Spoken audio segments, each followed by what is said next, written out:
Running a business comes with a lot of what-ifs. But luckily, there's a simple answer to them. Shopify.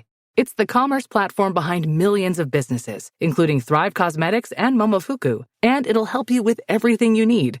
From website design and marketing to boosting sales and expanding operations, Shopify can get the job done and make your dream a reality. Turn those what-ifs into... Sign up for your $1 per month trial at shopify.com/special offer. The Roses were living the dream. To you, my darling. No, to you. Until it all came crashing down. He got fired. Fired? On August 29th, stop. You stop! And see The Roses. Rated R. In theaters everywhere, August 29th.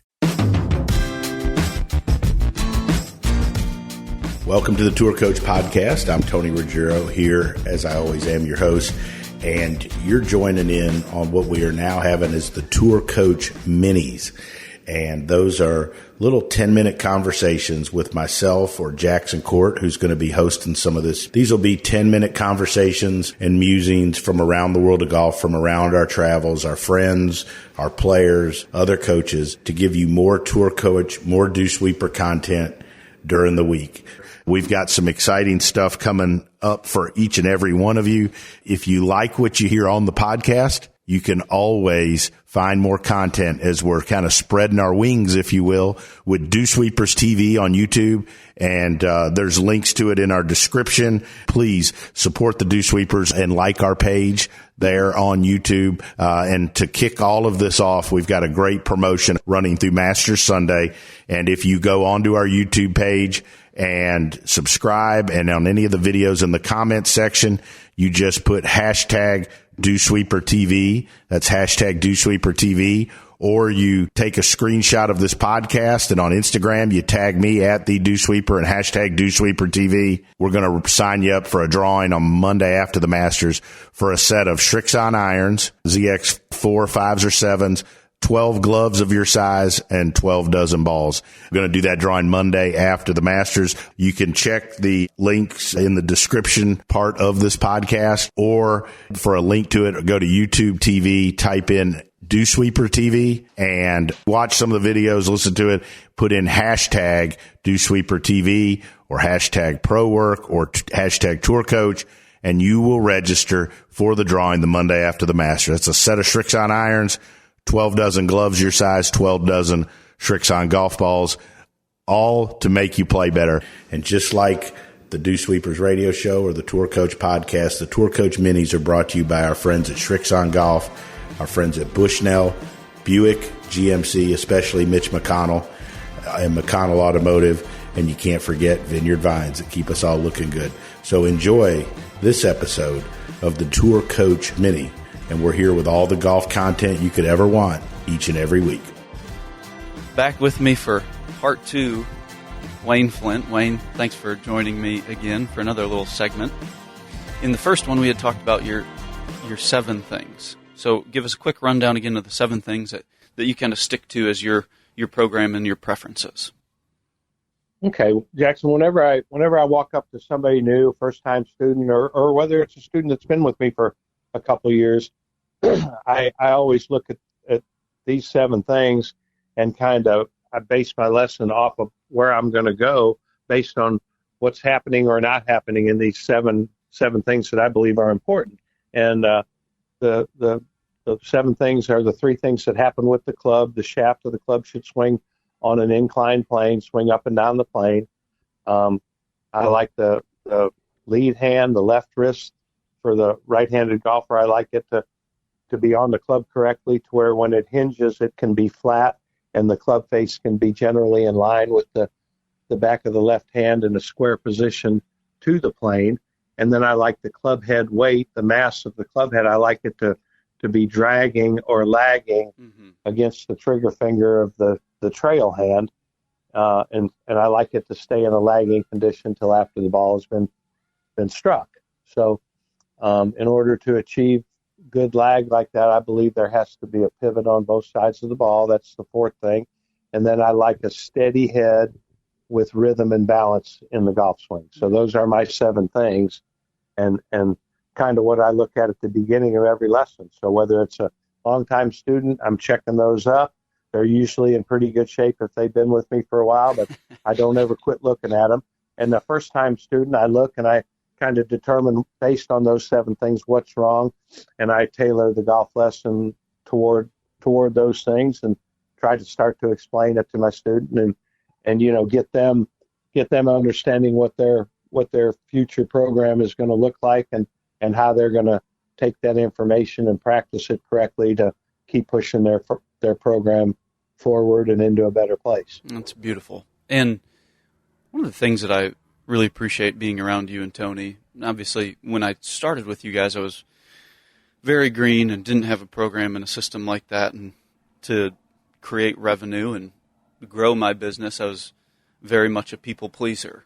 And I think as I've grown a bigger base and also grown in my understanding and had a consistent message, similar to your 7 things, the coaching aspect outside of, instructing them on those 7 things or your system is critical to get people to stick to that. And so it's a skill to be learned to not give enough, right? And to be able to directly tell someone and not sugarcoat the answer to somebody, because they may need strong coaching in some form or aspect. So that's a compliment to you and Tony, because you guys are both great at that. And I think that is why you guys are good with juniors, because juniors can see through the BS. And I think if you guys are like that and very direct with them, they attach to that. So speak into how you've learned that and maybe how you go about that with a lesson. Well, that's kind of a little bit of the art of delivering a lesson. You got to learn to, you spend enough time around people, you kind of learn to read people a little bit. You can tell by body language or how they're acting, whether they're ready for some hard coaching or maybe they need a pat on the back sometimes. You know what I mean? But yes, generally speaking, I have a lot of people that'll come and they have preconceived ideas what's wrong, and I've even had parents come and say, here's what I want you to teach my son today. Well, that usually doesn't work too good with me. So, that's when you have to kind of redefine the roles here. My job is to give the information to the student in the right order, that if the student can accomplish it, that will make them get better. My job is to know that information and then dole it out in the right order and coach it in the right order. Yeah. And the student's job is to take the coaching and do the practice exactly the way I tell them I want them to do it. Maybe slow, maybe looking in the mirror, maybe all the things that aren't real fun, but, we tell them to slow down for a reason because we want them to learn it faster, right? Mm-hmm. And then, at that point, I'll turn right to the parents and I'll say to the dad or the mom or whoever the case may be, now your job is to get the student here on time and always remember to bring the payment with that student. And then your job is to sit back and enjoy watching your son or daughter take a golf lesson and be a good mom or dad. Mm-hmm. My job is to give the information. So, just so we can all get our jobs description right, that kind of sets it off and gets everything kind of cleared up pretty quick. And, sometimes that goes over good. Sometimes it goes over like a lead balloon, but hey, at this point in time, it really doesn't matter, right? We've all taught a whole bunch of golf, and we're not trying to make them worse. We're truly trying to give every student our best stuff and try to give it to them the easiest way possible for them to learn to do it and make themselves better golfers, right? Yeah. So how many golf lessons do you think you've given in your life? Oh, golly, I don't even know. I guess 86, what would that be, 14 years? And then 24 years would be 36 years full-time. It would have to be, 40,000 golf lessons plus however, golf school days. I don't even count those as lessons, where you go on the road and you teach like we do, me and you and Tony. There'll be 10, 12 people, 14 people a day. And, we just stand out there and teach all day long, don't we? Yes, we do. I don't even count that as golf lessons. Those are just fun days teaching, with my best friends are the other teachers, and so it would be thousands and thousands and thousands of golf lessons, That's obviously, awesome. at this point. Then my next question for you is actually, what are the best questions to ask? What are the best questions you can ask a student, and what are the best questions a student can ask their coach when they're going to see them?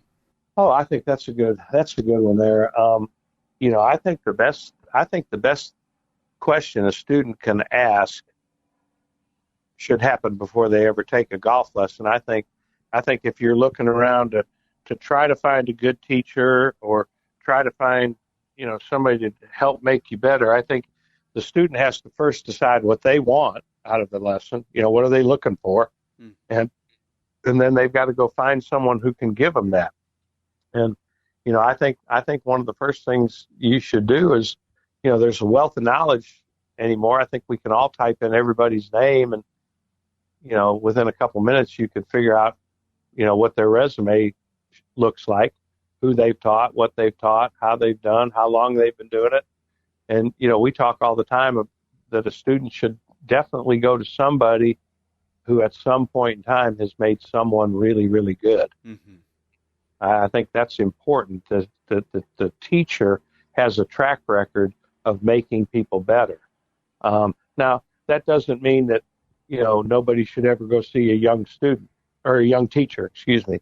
I don't mean that at all, but I do think they should seek out a young teacher who has been mentored by somebody who at some point has made someone really good. You've got to go somewhere where the information is good, and it's solid, and it will provide good results if the information is done correctly.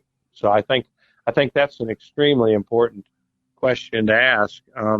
And I think during your first lesson, I think if you have if you're getting a lesson and people are saying, well, try this or try that, or, there's no rhyme or reason for any of the instruction that's being given, I think the student should run for the hills at that point, because there's, I've gotten to a point where I tell people what I want done. I want to get this done today, and I want to get that done today.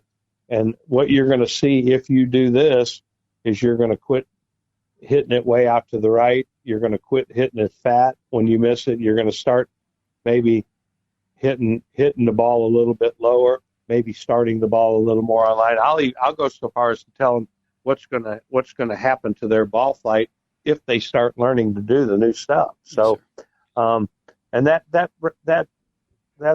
there tells them exactly that I have a plan and that I've done this before and that I know where I'm trying to take them, which helps them calm down and, take a better golf lesson. Yeah. And what's the best question you can ask a student? Well, I think it's important as a teacher, and we all have, things that we want to get done in building a person's golf swing. I know I love to do that. I love the process of building a golf swing. Mm-hmm. But the first thing I ask my student is, how'd you get my name? I want to know where they found me from, just to get a little background. And that usually is coming from a person that I currently teach or somebody that I know. So I develop a little bit of a personal relationship with them through that question. Then the next thing I ask them is, what do you want out of this lesson? Mm-hmm. Well, generally speaking, they're all going to say, I really want to hit my driver further.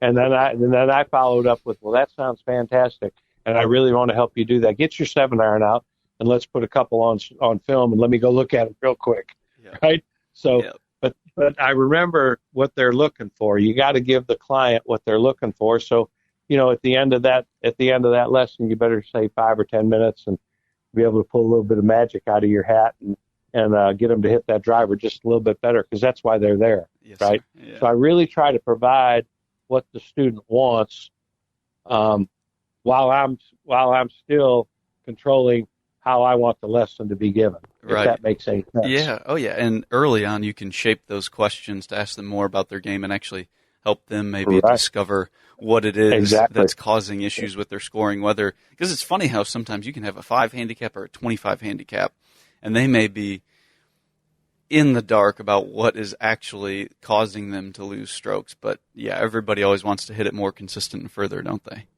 Sure, for sure. Yeah. But I think if you give the client what they're there for, they'll tell you what they're there for, Mm-hmm. and you have to be understanding about that, because they're shelling out the money, right? It's not a cheap endeavor anymore. So I like to give them exactly what they're looking for, but all the while I like to control how I put a program together and how I do it. I definitely like to stay in control of that, for sure. That's right. Drano, appreciate you sitting in for another segment with me. I promise This will not be the last one we have you on for. I've got a slew of questions in a notebook for you, but I think touching on these two things were great. I appreciate your time. And if somebody's looking for more info on Wayne Flint and how to get a golf lesson, how might they find you? Well, I guess you could Google me. I'm at Highland Park Golf Course in Birmingham, Alabama. My cell phone number, I think, is on their website, and you just get on Highland Park and type in Wayne Flint, and my cell phone's there, and they can give me a call, or I'm sure my internet address or email address is out there, and someone could shoot me an email and come see me at Highland Park. I'd certainly love to help anybody. Promise you won't be disappointed if you do that. So thanks, Drano. Jackson, I appreciate it. Thank you for the invite. Let's do it again. That's a lot of fun. Thank you. Yes, sir.